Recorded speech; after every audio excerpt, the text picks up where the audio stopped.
Context of White Supremacy. Gus T. Renegade Justice in for another broadcast, hopefully to share constructive information on the system of racism, white supremacy. Today's date, Sunday, July 13th, 2014. So I have been told. We were going to try to make the broadcast happen last week, but had difficulties, which does happen under the system of white supremacy.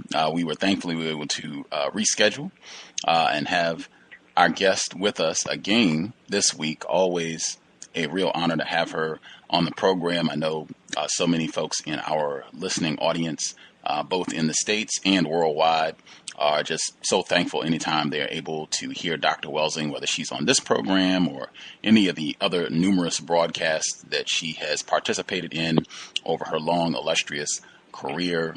Just always, we are super thankful for her being so gracious with her time and expertise.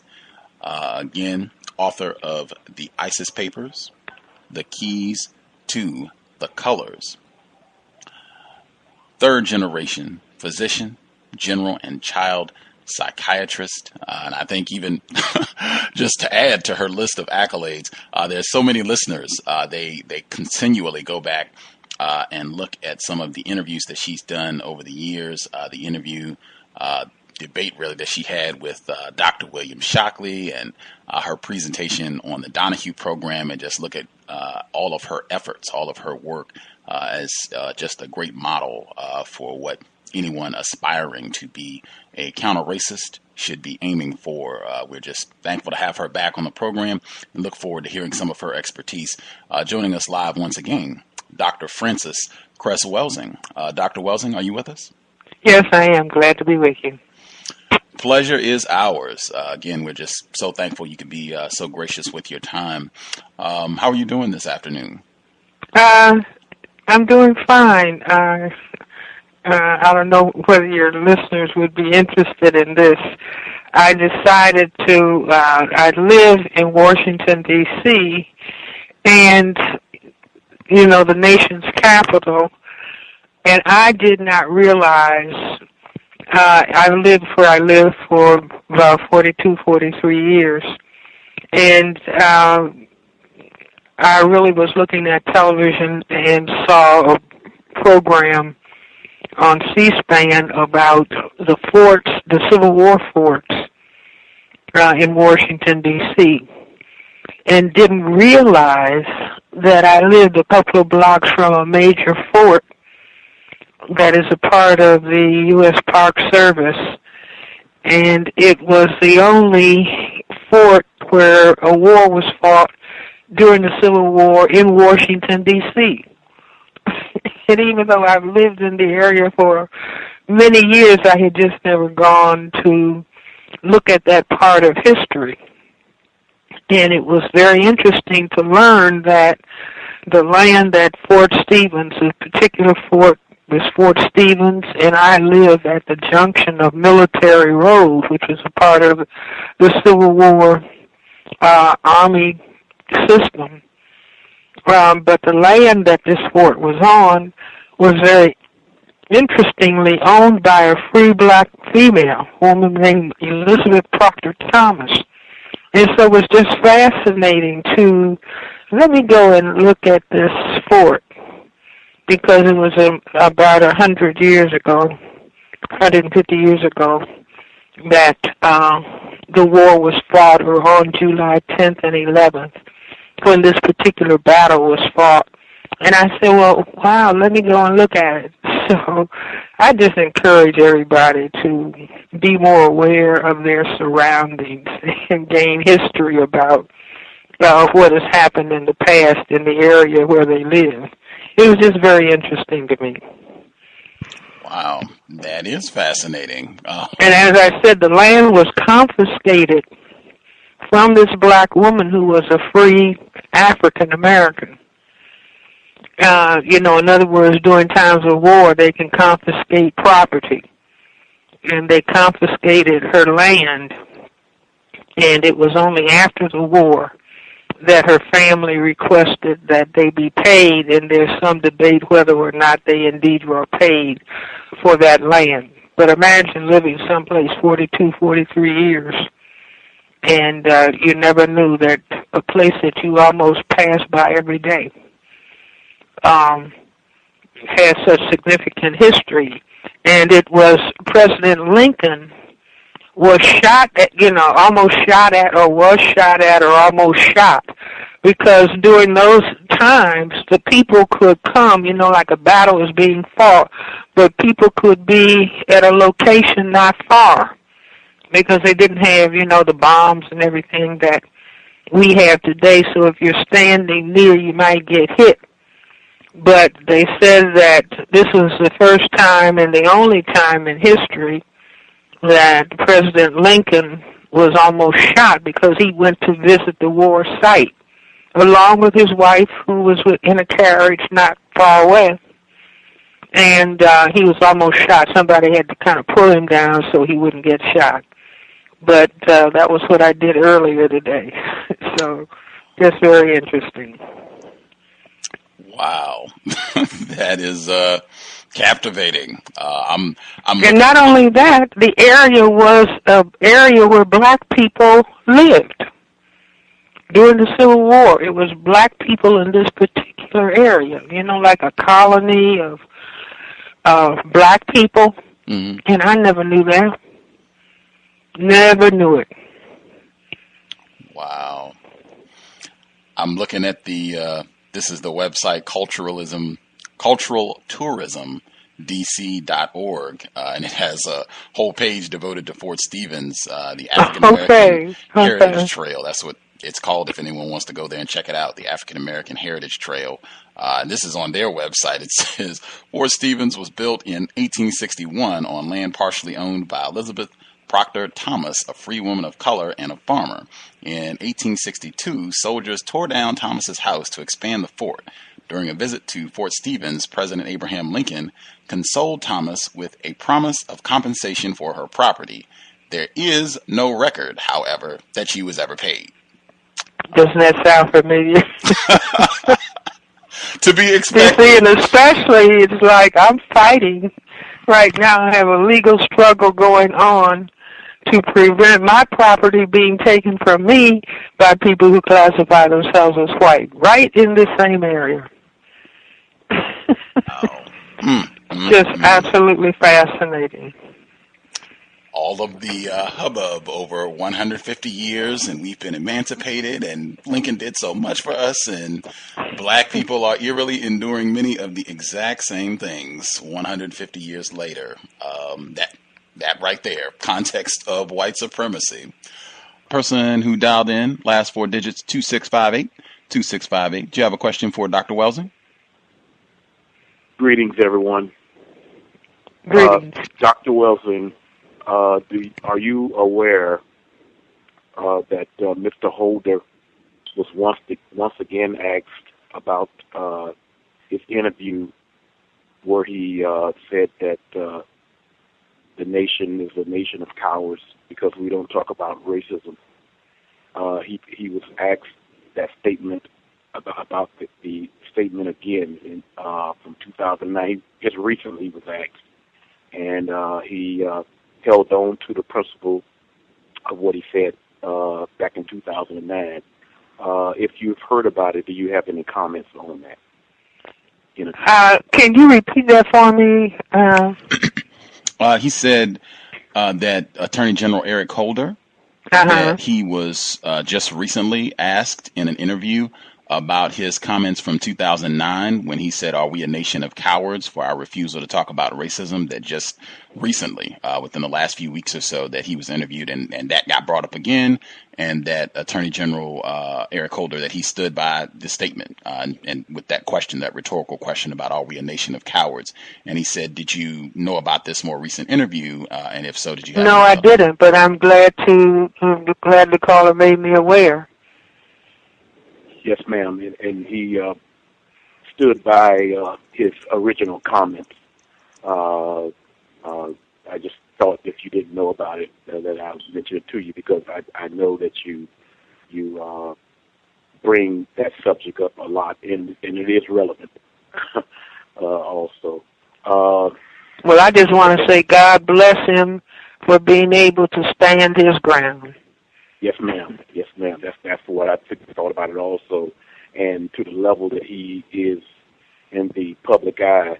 Of course, there's a level of danger involved anytime a black person is willing to speak on the subject of racism, and of course, in his job, it's kind of like a 24-hour day, 7-day-a-week profession that he's involved in as long as he's holding that office.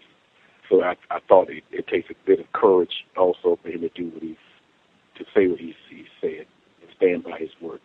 The other. LeVar, can you repeat that last part for me? I don't know if it's my phone or what, but I'm having a hard time hearing all of that.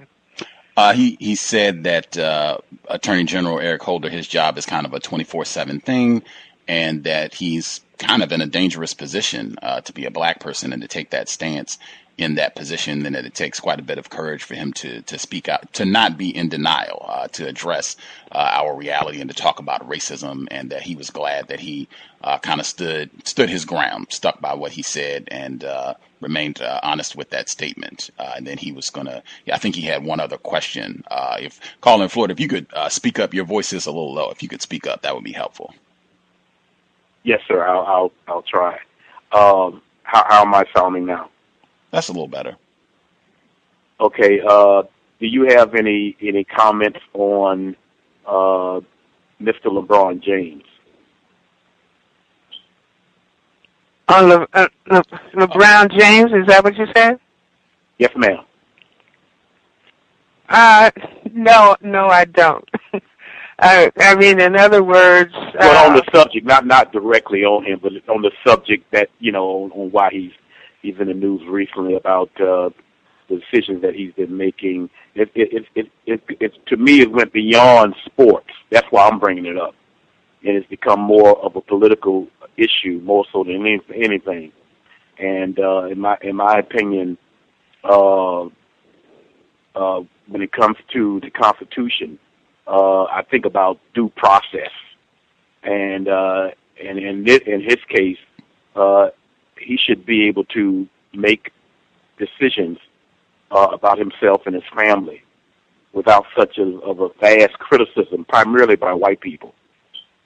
And I just wanted to know what you thought about that subject matter in relation to what I just said about it.